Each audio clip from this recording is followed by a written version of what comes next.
இந்த வாக்குரிமையை பறிப்பதற்கான வேலை. இப்படி மக்களினுடைய உரிமைகளை எல்லா வடிவத்திலிருந்தும் அவன் வெளியேற்றுவதற்கான ஒரு தொடர் முயற்சி தான். அதற்கான ஒரு அடுத்த கட்ட நகர்வு தான். நம்ம பலமுறை எச்சரிக்கிறோம்.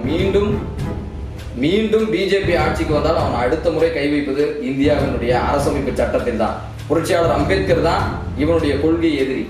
புரட்சியாளர் அம்பேத்கர் என்ற தத்துவம் தான் இவனை பயமுறுத்தி கொண்டிருக்குது. அப்ப அந்த அரசமைப்பு சட்டத்தின் மூலம் இங்க பெறப்படக்கூடிய அனைத்து மக்களுக்குமான உரிமையை பறிப்பதற்கான ஒவ்வொரு நடவடிக்கையும் தொடர் நகர்வுகளையும் எடுத்துக்கொண்டிருப்பது தான் இந்த அயோக்கியத்தன பாஜக சங்கி அரசினுடைய வேலை. அப்ப இதுல என்ன சிக்கல் இருக்குது? பல்வேறு சிக்கல் இருக்குது. இப்ப இந்த படிவம்ல பல சிக்கல் இருக்குது. உறவினர் முறையெல்லாம் கேட்கறான். என் பேரு இது, வாக்காளர் அட்டை, ஆதார் அட்டை, ரேஷன் கார்டு, இதெல்லாம் எதுக்கு? என்ன சக்கரை கேட்கற கொடுக்க போறியா இல்ல அரிசி போட போறியா? உனக்கு எதுக்கு இந்த வேலை? தேர்தல் காலத்துல என்ன அயோக்கியத்தனம் இதெல்லாம்? இந்த